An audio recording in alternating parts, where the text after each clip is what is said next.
I may make it to the end. I don't know. Yeah. Story is interesting. I like the leads on their own. So like in here I Mm-hmm. feel like there is chemistry.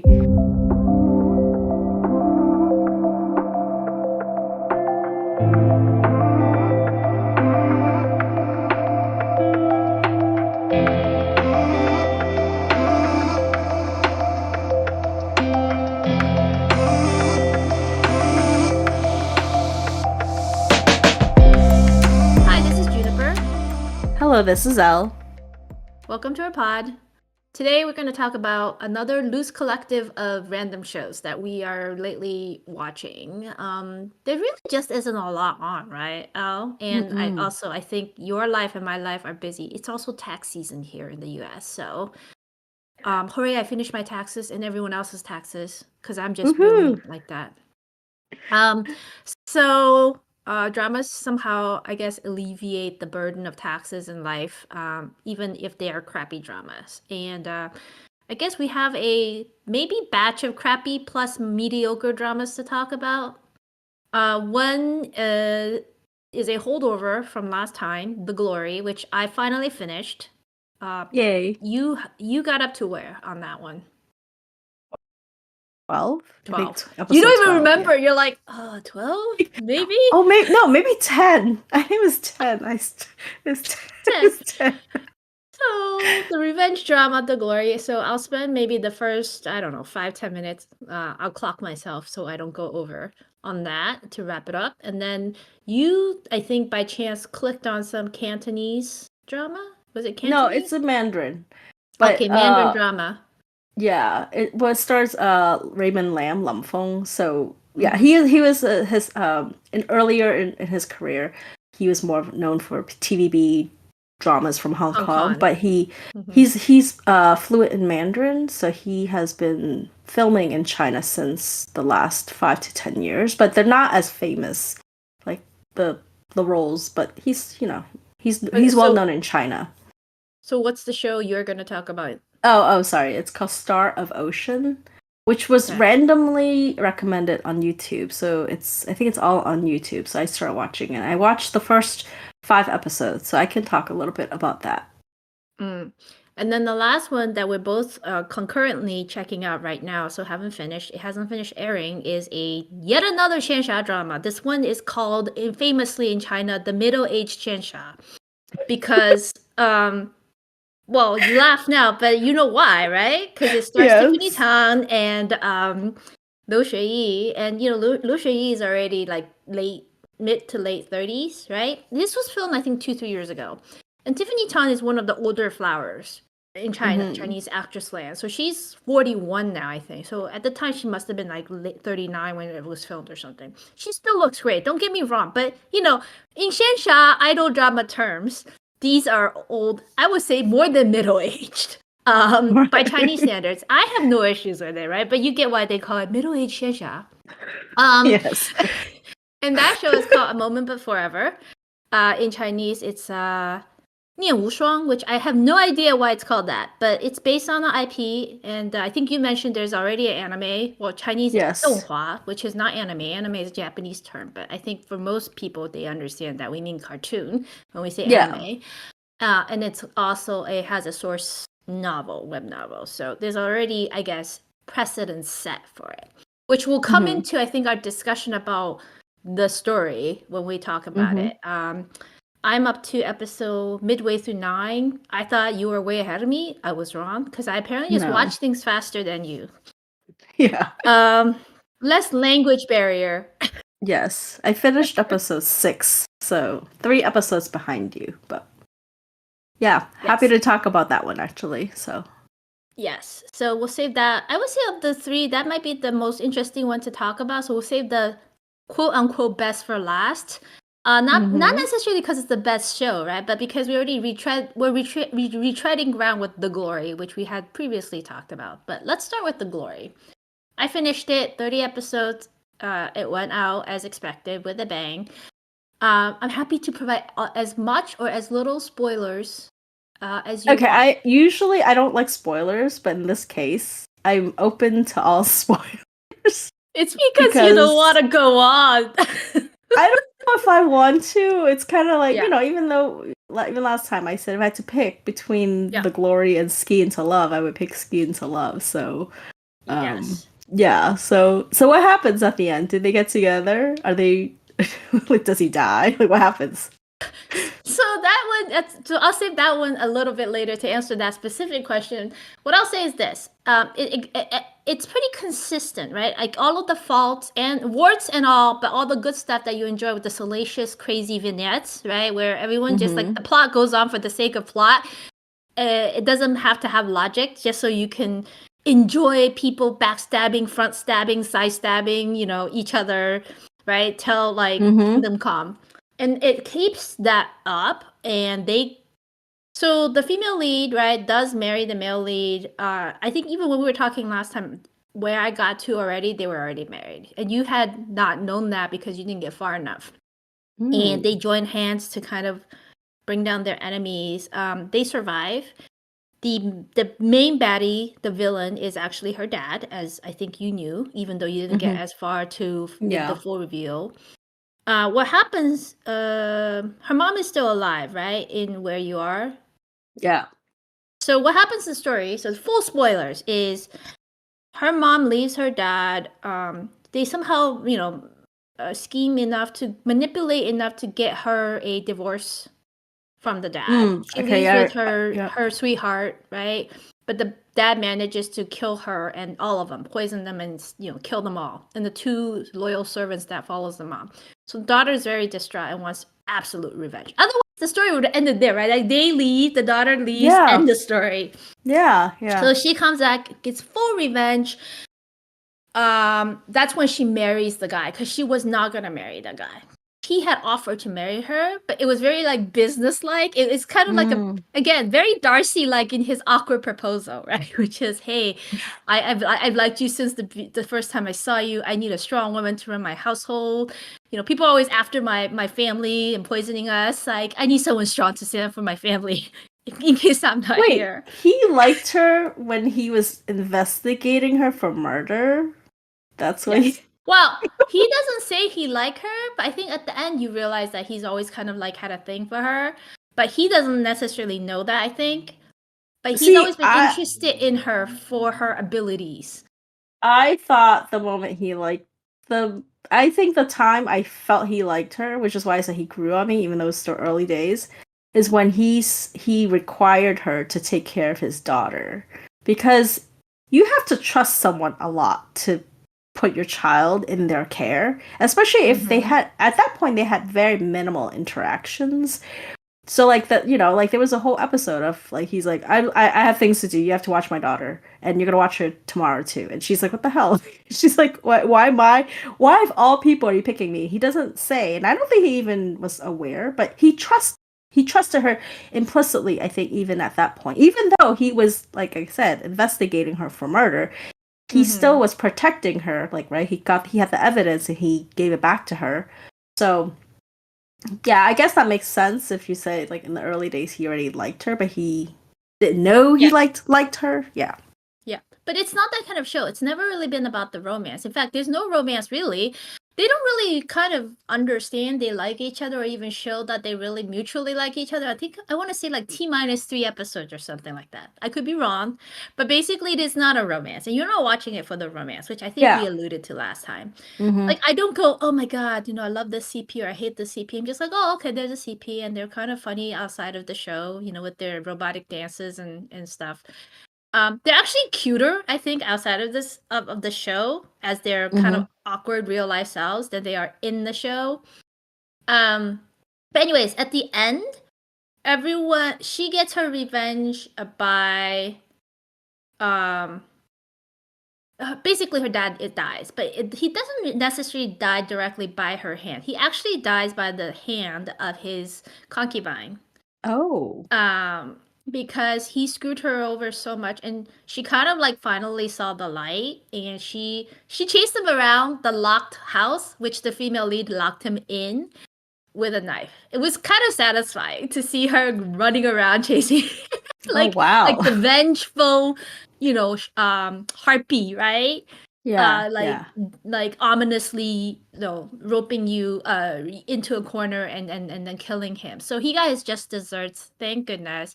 He was remorseless to the end, right? Like this is true evil.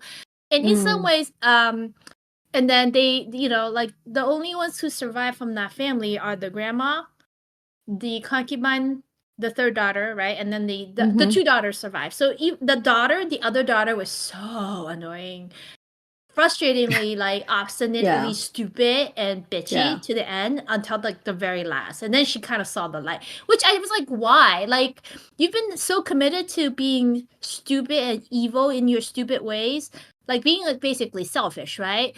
Yeah. Why would you ever be like, oh, but that's crossing the line?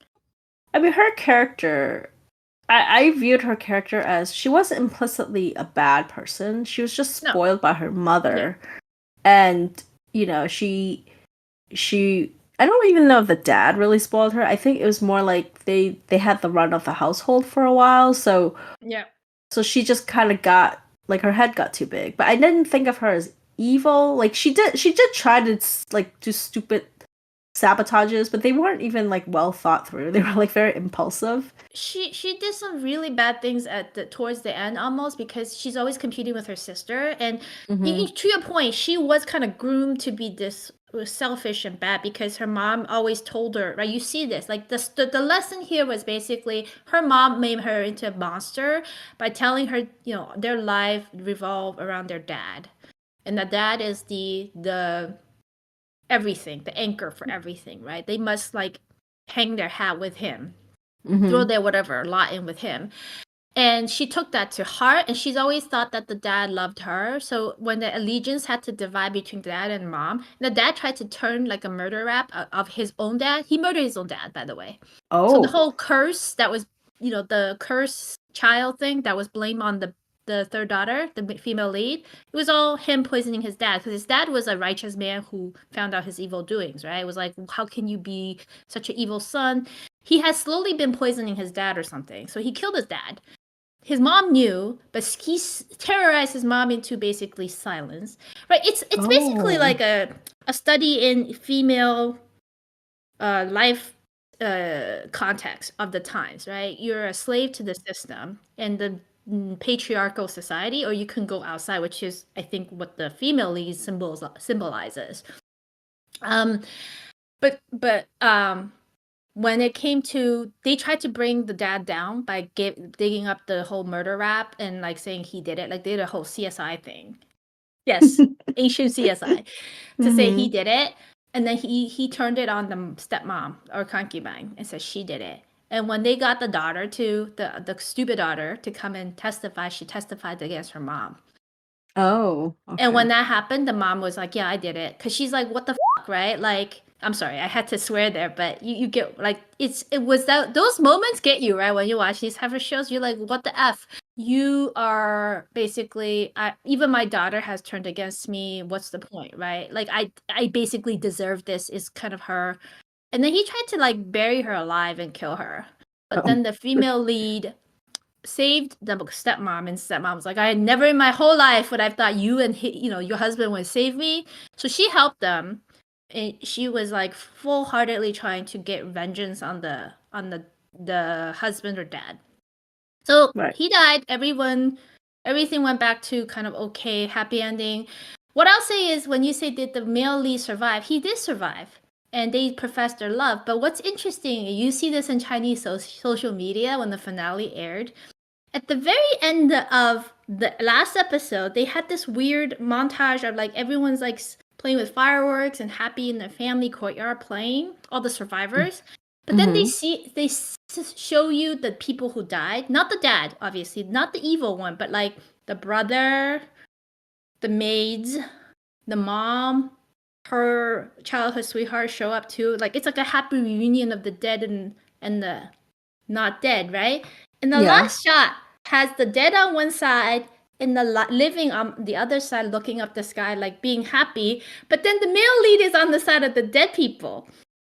So everyone's like, so he died, right? Oh, they made Right? that Like they made that vague, huh? ambiguous. Exactly. Yes. Which is so unnecessary. Excuse me, I'm not choked up with emotion. I'm just choked up because it's unnecessary. Wait, but did his character like go away or something, and that's why you don't No. see No, him? he had been slowly poisoned, so he was dying slowly because of the dad. Oh, He had been slowly yeah. poisoning the male lead too. But she supposedly got the antidote from the dad by forcing his hand, right? Like threatening his Hmm. life.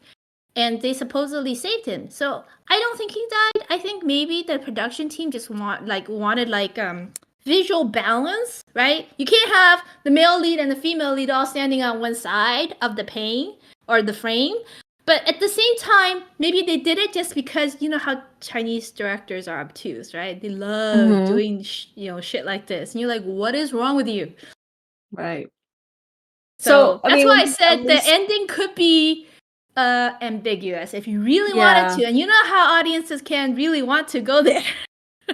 Yeah, I feel like I would have been annoyed had I watched all that, and then you're like, wait, so he's he's with the ghosts, like what? Well, I would say that if you didn't read into it and you didn't see all of the internet chatter, it may not even occur to you that wait, he's standing on the side of the dead people.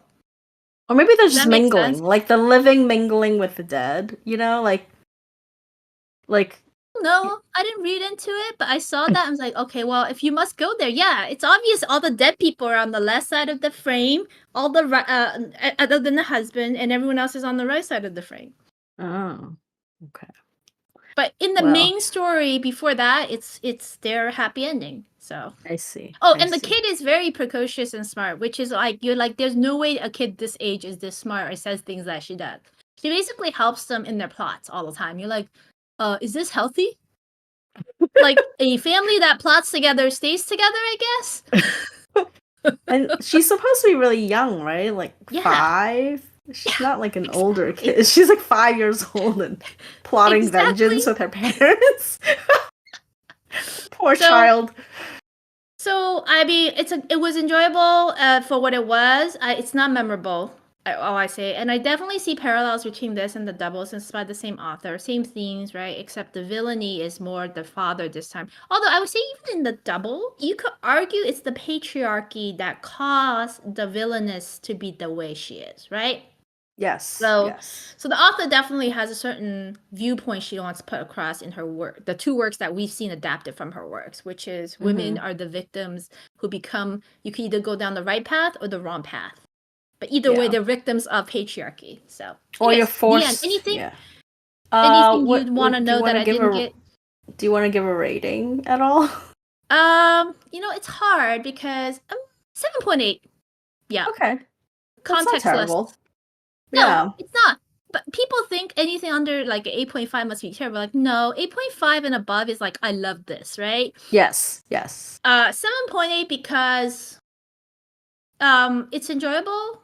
It is well done for what it is. But it's not Mm-hmm. memorable, and I wouldn't go, oh my god, I'm gonna rewatch this show over and over again or really think about it. Like my space cleared out, memory deleted. Yeah. Yeah. Making room for new dramas. Exactly. All right. Well, okay. Thanks for going through that. I mean, like I said, I wasn't sure if I was gonna keep going, but I think Yeah. yeah, Now you probably don't need not. to. I Now I saved don't need you. The to. cliff Now I notes. know The cliff what notes. happened to everybody. Yeah, so while you're finishing The Glory, so I accidentally started watching Star of Emotion, and I remember texting you. I'm like, I don't know why YouTube recommended this to me. I don't know why I clicked on it. Probably because Raymond Lamb was on the poster, and I'm like, oh, I liked him back when he was doing his TVB stuff. So the story in a nutshell, and I don't know if it's based on a novel. Didn't even do research on it, but basically it starts off with and it's set in the I think the early 90s or 80s, the plot. So Mhm. it's a more vintagey feel to it. But basically this girl is sort of living a really nice life with her parents, and she lives in a sort of rural area, not like farmland, more like just villagey area. And then everything happens very quickly. In the first episode, it's revealed her mom had an extramarital affair and was going to leave the husband. And in a fit of rage, there was a murder suicide. So both her parents died overnight. She wakes up, she finds them, and then she's basically orphaned. And Wait, then so he missed one? He didn't kill everyone in the household? He only killed. no. So he's a tailor, and so they said when the wife was trying to leave, he basically grabbed his scissors and just stabbed the wife. And then I think in shock he killed himself. So it was very. So the daughter slept through. She fell asleep to them arguing, and then she wakes up and finds her parents. So they don't show you. They don't see it, but it's all implied. And and she's like in a shock. She goes to school and she's kind of like bullied by these kids, but she's actually very smart and sort of does very well in school. And then this aunt comes in and is like trying to steal the money like that her dad left for her, and takes over her house. And she has like two cousins, and the boys completely spoiled by the mother. So she grows up in this family. So I'm watching this, right? I'm telling the story because I'm basically like, I have no idea what's happening, but I'm riveted. I'm riveted because I'm like, oh, this is very strange. Because I told you the style, and this is a 3-year-old, 4-year-old drama, so it came out in 2021. The style of it actually reminded me a lot of the older stuff I used to watch in the actual 90s, early 2000s, where it's not really about like the glam, or it's more like this is like everyday life, and these are things that can happen to everyday people, and then how do they handle that kind of stress and trauma. And and because the first episode's really like done with children, like it's all the kids, right? So the child actress, she was actually very good, and I liked watching her. It was like watching a film almost. So I think by the second episode they do a time jump, and now she's high school age. But the actress, and you told me the actress is actually very old. I didn't even look her up. I don't know how old she is, but I can tell she is an older woman. Yeah. Yeah. But she's playing like a high school age, right? Like she's about, or maybe even almost college, maybe like late teens, early 20s, because her aunt stole her money. Her aunt promised her the money to go to university, but basically took the money. So she was trying to do a self entrance, like a GED type in U.S. terms, but for college. I guess like if you self study, you can still take exams and get like a diploma. But then the aunt, her awful female, a male cousin, racks up debt. So the aunt tricks her and tries to sell her as a bride to like this other village. So like this is in the 1990s at this point. So she survives. She escapes, and like the whole scene is very disturbing. She was like, basically, my aunt is doing human trafficking or participating in it. So then she runs and somehow ends up in a big city with no money. She so she left because she was so mad at her aunt. She took a vase and like smashed it on her aunt's head. So she thought she committed murder. So she runs away, but the aunt's fine. She survives. So, but she doesn't know. This is pre sort of internet, right? Like we're on the cusp of internet age. So she doesn't know actually what happened. She can't look it up. And she's kind of afraid. She thinks she's a fugitive on the run. So now she's in the big city. And anyway, so you're watching this, and I'm like, oh, and I'm gathering, it's like a Cinderella story. So now Lam Feng, like Raymond Lam, like where is he in this? The first 4 episodes, he appears one time for like a split second, where she walks by a very fancy coffee shop and she sees him sitting inside. He looks very elegant, whatever. And so I think it's interesting because when you're watching this and you realize the timing, it's basically about China before China gained real, like the current, when really wealthy people came out of the global economy, which is currently, I think, slumping. But the timing is like China has not made it yet on the national stage, but it's getting there, and people are trying to strive up and trying to work their way up in the corporate world to gain this kind of wealth. And she's coming from nothing, right? She didn't even finish her education. So you're watching it for those sort of interpersonal relationships where she meets 2 women, and one of them works as a nightclub hostess, and they're trying to get her to work there. And she's like, no, I want to do I don't want to be that. Even though it's quick money. She's like, I don't want to do that. I want to have a real job. So I made up to episode 5. So I said, so far, you're like, oh, Raymond Lamb appears for a split second, and then he appears again for another few minutes, and that's it. So it's really just about her. It's like a Cinderella story. So I'm at the point now where I'm like ready to drop it because I was riveted by the child actress, right? Mm-hmm. But now I'm like, And you're waiting for so your Raymond Lamb, and he's just not I went. showing up. He's not showing up, and yeah, whatever. I'm like, it's like so. But I mean, I kind of like the actress. She's not bad. I'm not familiar with her work, but I think the story is now starting to be too much of a Mary Sue because so she somehow changes spots with this other girl that she met who had quit the job working as a it's a very weird concept. It's an errand girl or tea girl. It's basically these companies, they have these staff running around, like ordering lunch, ordering tea, cleaning up. It's Like not, I a don't, secretary, yeah, administrative but, assistant. but yeah, they call it administrative, but they don't do administrative stuff. It's more like just busy work in the office, like, and it's very demanding. Like, oh, you screwed up my order, like my lunch order or whatever, and then you get screamed at, right? It's a very strange concept. I've never seen that before. So she works there, and I'm like, and then she kind of, they were like, oh, there's one woman who's very good, and she's the best, and but she's really mean to all the staff, and somehow she doesn't befriend her, but she saves her because the woman had gotten dumped and tried to commit suicide in the bathroom at the office, and like she saves her. She called, she gets her to the hospital, and so the woman's like, okay, yeah, I'll teach you stuff. So she's teaching her, but then she's also giving her all her work. Like she's offloading all her work. So the female lead is now like working this errand job during the day, and at night she's doing like the actual it's a merchandising work. So they do merchandising for these big companies. And you're like, this is not believable. Like this is not believable. I mean, I know she's smart, but and then it's implied it's a span of months that this happens. And then that woman actually starts falling. Chinese. Yes, but that woman starts falling apart because she's now like just handing off the work, and she doesn't really. She just shows she's the face of the work, right? Like she's getting all the credit, but she's not actually in the weeds with the work anymore. And I'm like, this is okay. This is now not that's fun to watch because I want to root for her, but now she's like superwoman, like she's like, oh, I can do everything, and I'm impressing all these people, and she gets this job with no job interview, and she's making these massive multi-million-dollar decisions as an errand girl. So, and then I read the synopsis. The story is about like her rising, like she's gonna rise, and I think the idea is that by the end she will become the CEO that she, aspires to be. It's just how does she do it?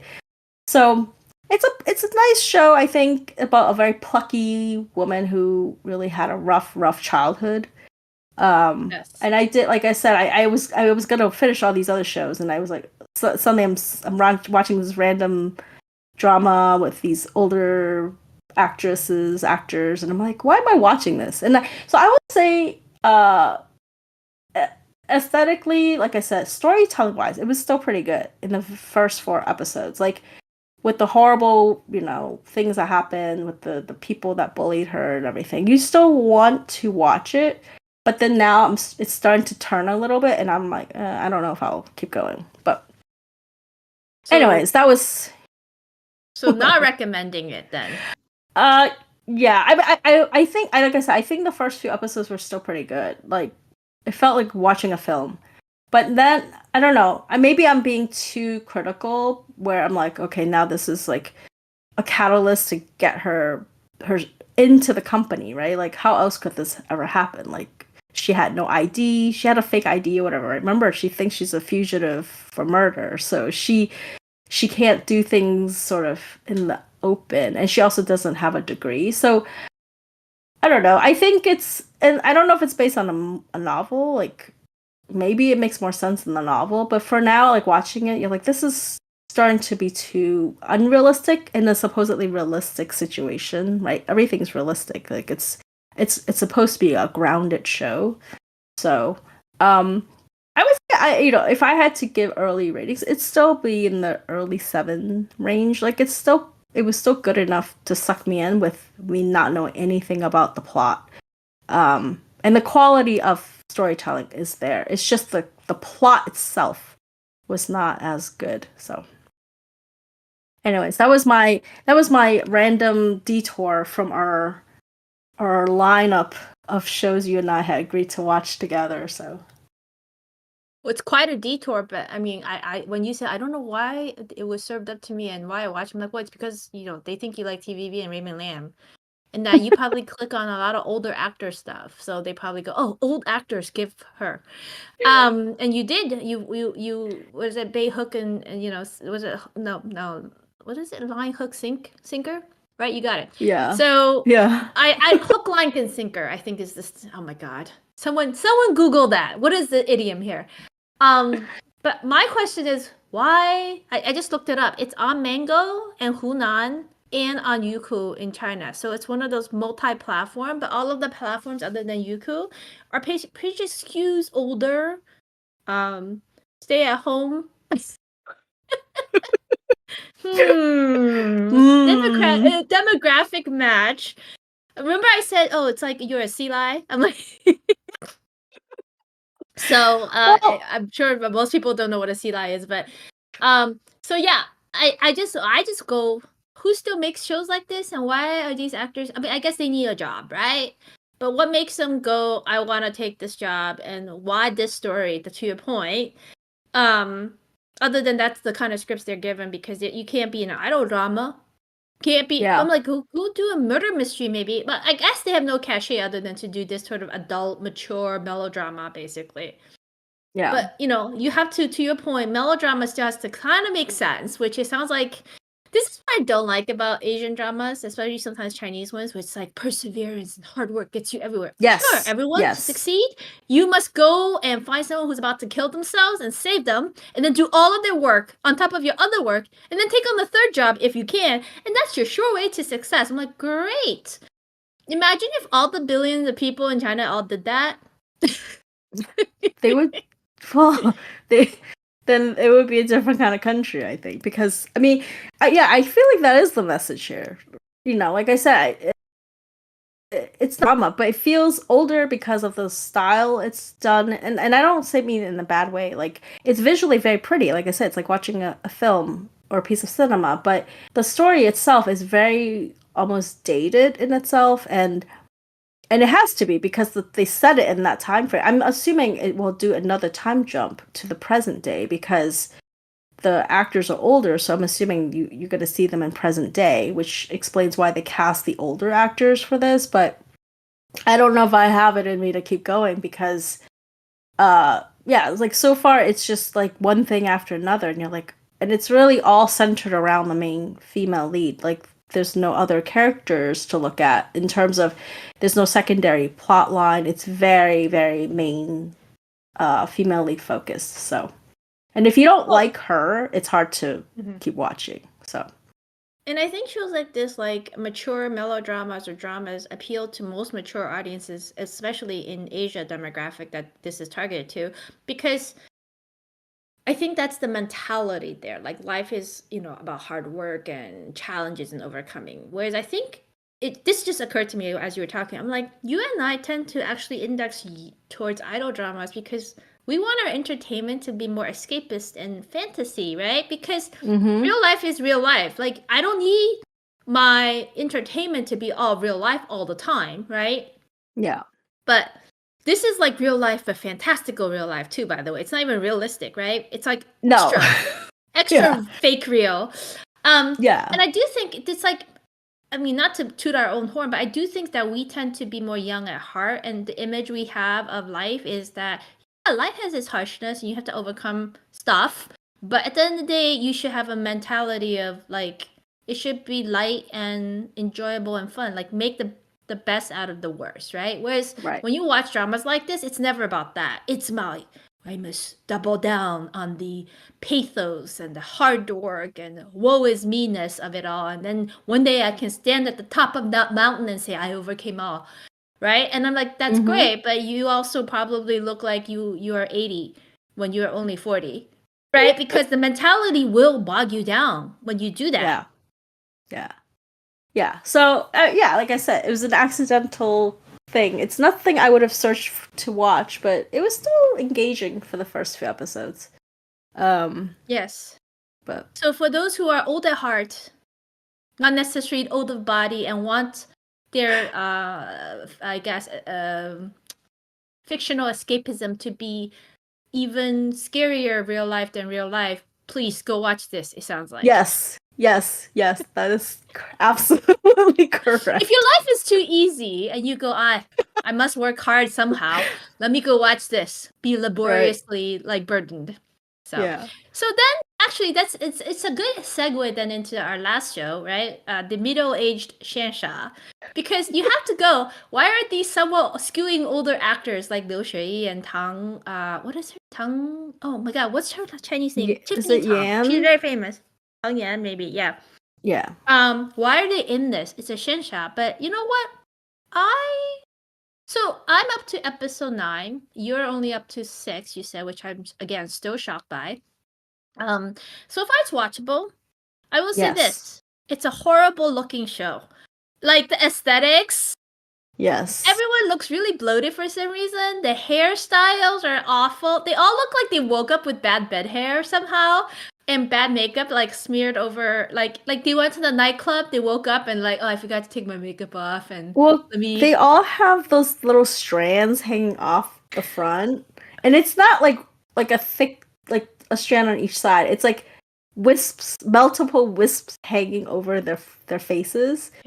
And I noticed it every time, like because she does a lot leaning in to like inspect his necklace, and you just see the strands of hair covering her face. And you're like, Yes, "Wait." yes. Um, They're both good looking people, but I don't think they definitely right is the thing, and that's not the issue here. It's the makeup, styling, whatever is not flattering to anyone in this show. Like the second male lead, right? The guy, what's his name, is Wang Hongyi. mhm. Wang I Yihong, don't know a guy his who was name. Fenlun He will in always be Lost Feng in Long to Forever. me. Yeah, baby Fenlun, right? He's a very good looking guy, but somehow even here, I'm like, how did they make him look so puffy and like he aged 10 years or something, right?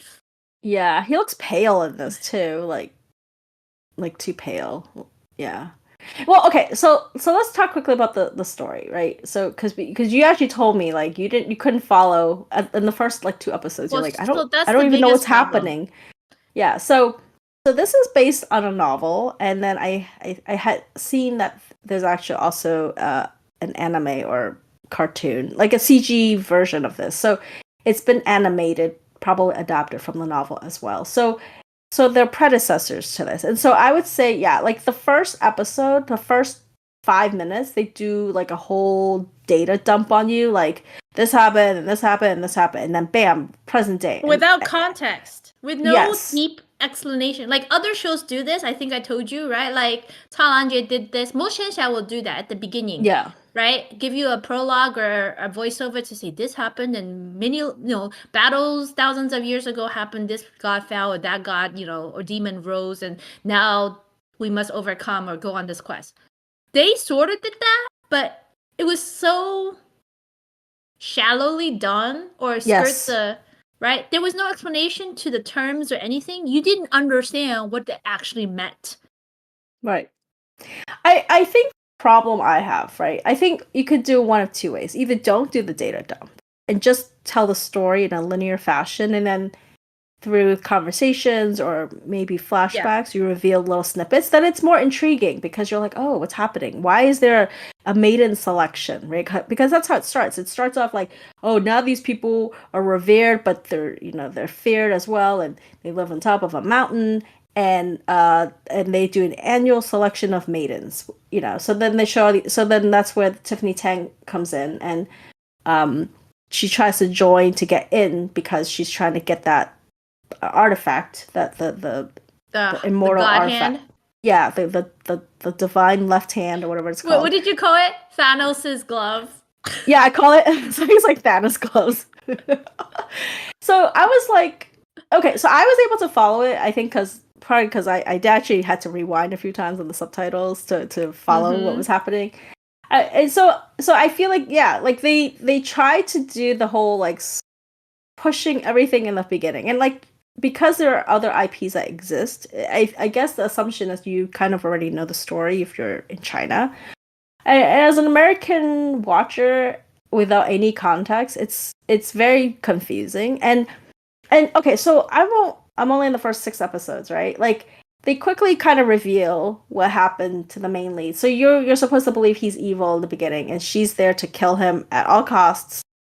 Because the divine hand is attached to him, it's merged into his body, and she will have to sacrifice him to get it. But then when she meets him, she realizes like, oh, not all is as it appears. Like there's a story behind it. There's also a lot of sort of legends and folk tales that have come out of that event that happened 60 years ago. So and there's also deception because he's been lied to by the people who he thought he could trust, and then they're lying to the world. So there's all these different things and different layers. And so I think as you're watching it, it's kind of interesting to see her character. I like her character a lot actually because she's not a fool. Like she doesn't take No. fool, she's not like, oh, I was told this by the gods and therefore I am on one mission only and I'm here to do the mission. She actually questions it. She actually pushes back. She's like, I'm not gonna kill him. Like, and then it gets I'm to the point where she tries to make a deal with the gods, which is just let him live his life because he's immortal. So she's an immortal. Yeah. She's a real god. He might be a demigod, I'm not sure. They call him a demigod. He has a finite lifespan that's way shorter than, well, she probably has a finite lifespan eventually, right? They're not indestructible, but the span of life is very different scale. Yes, like hers was much longer. She can live thousands of years. I think at this point he's maybe less than 100 years, if even. Yeah. Like he's at least 70, 80 years old, right? So and then like one of his elders who lives on the mountain, like he has the longest lifespan, which was I think they said 480 years. Yeah. So anyway, so far I like her character. So the deal that she made is that she will stay with him all the time because the assumption he will get old and die, and then she will take the hand, the artifact. So instead of ripping it off of him and killing him, because she realizes he's actually quite pitiful and he's a prisoner even though they call him the high priest. So far I like that aspect of her character. And I think that's where you said some of the funny stuff, because there's a lot of misunderstandings where she's basically like, I'm gonna be with you forever, but don't get it wrong, I'm not like in love with you or anything. I'm just here to serve as your maid. 小兰花 and 东方青苍, like they speak past each other type of romantic but not romantic speech, right? Like he thinks she's obsessed with him romantically, and she's like, no, don't ever get ideas about me having ideas about you. I could never be attracted to you. That's kind of, they have there's some funny moments, but I would say that it definitely, from a not just aesthetics, look and feel, but overall story pacing and the type of story emphasis and the themes, it skews like an older xianxia. It almost reminds me of Love and not Love and Redemption, although it looks like Love and Redemption too, but Love and Destiny, the other one. That look and feel and the themes of like the gods are never good, right, in the xianxia, but the way they reveal who's evil, not evil, like most people are not good in these shows, right? It's very like old, has that feel.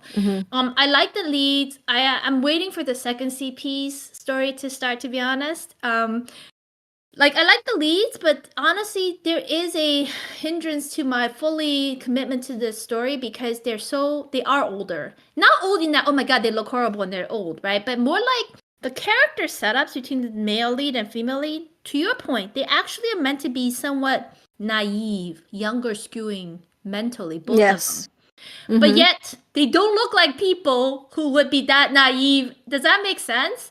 So then some of their dialogue is kind of like, if you had a young Yang or a young Esther Yu speaking it would be more in sync with the look and feel of the person you see. Does that make sense? Yeah, so I actually don't,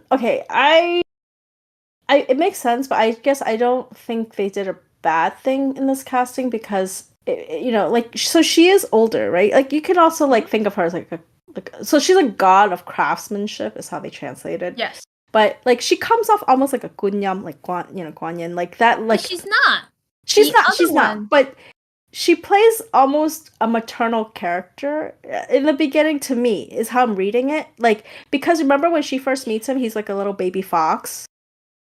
Right, but she's like, oh, regresses in her mental maturity. I didn't get that far. Like. So yeah, it's like I think right now she's still very mission oriented where I'm at, and And so she's thinking like, oh, he has a short lifespan. I'm just here to like watch over him and I'll give him a good life and then I'm gonna take back what I came here for.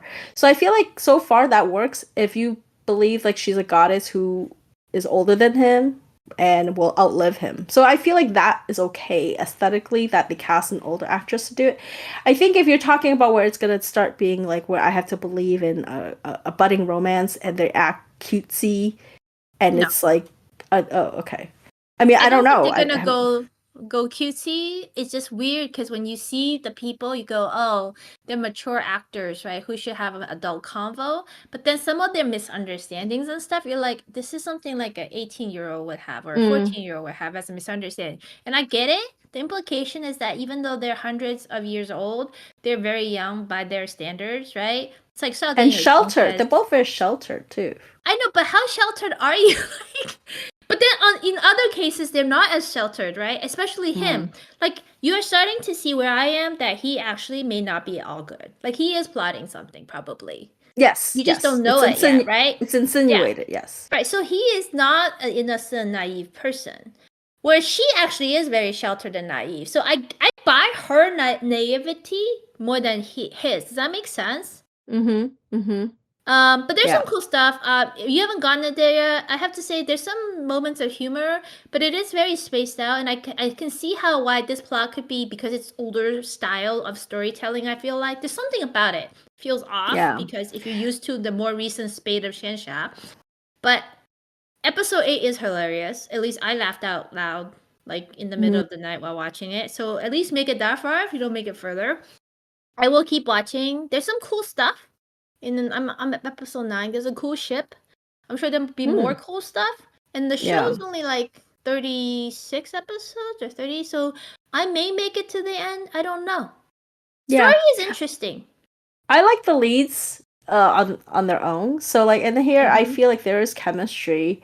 Um and yeah, I think I texted you. I was like, oh, maybe I didn't text you. I think I told you offline. I'm like, oh, the only problem is that the heaven, the setting they're in, it looks very plasticky. Like it's very synthetic looking. So sometimes when you're watching this, it does feel like you said, it feels like an older show. Yeah, it looks like a And CD-ROM like rendered graphic thingy from the 90s.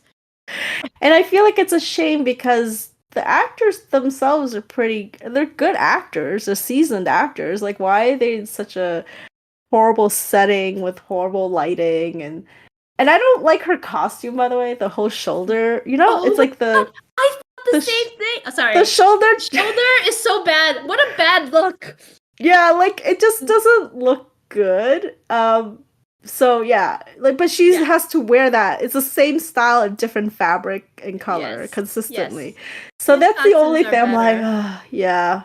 So anyways, They spent more making him look better than her. And notice all of the Fox Clan people have the awful like what you would see in Chinese ghost stories with the ghost demons have the hair that's like drawn up and out. oh yes, yes. Like Gary Oldman when he played Dracula as an old man with the hair, right? Like that's standing like you got electrocuted, but then someone set it in stone. Like I was like, Yeah. who thought this was a good look, right? And then with the really smudged eyeshadow in red and blue, The he's the blue only one who doesn't have eyebrows. right. They have the He's blue the tipped only one eyebrows. who has a normal hairstyle and no weird makeup like that. I like at least not obvious, right? So I'm like, so they basically tried to make everyone else look horrible to make him look Yeah. good. What is the deal here? Yeah. But yeah, I think I'll continue and we'll see how it ends. So In the romance at all. I actually don't care about the romance. Maybe the second CP romance if it ever gets started, because the human princess loves what's his name, Tanghua, whatever, Fenlun. We'll just call him Fenlun. And yeah, I Tanghua, yeah. think, but I think they're gonna have a sad ending, but that's okay. I'm Oh. okay with that. He's good at sad endings. Yeah.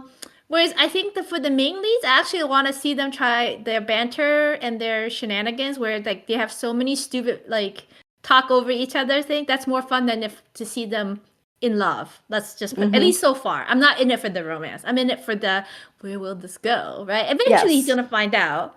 I hope Yeah. who she Yeah. is or what she is, and maybe they'll be less immature in their Yeah. mentality. But maybe that means the fun won't be there anymore either. So, but something Yeah. to continue watching for both of us. Especially since there's nothing else out. And Yes. for a Yes. middle-aged xianxia, it ain't so bad. Yeah. I don't mind them. I I like mean, them. we're all middle-aged, so Shh, don't tell everybody. I mean, middle age is a wide range, right? Like you realize that in China, if you're 30, they somehow think you're like middle-aged. Yeah, no wonder they call this a middle age and Yeah, stuff. I mean, we could run circles around that, people. Yeah. Well, So, on that note, that's all I have for today. yeah. All right, I'll talk to you next time. Bye. Bye.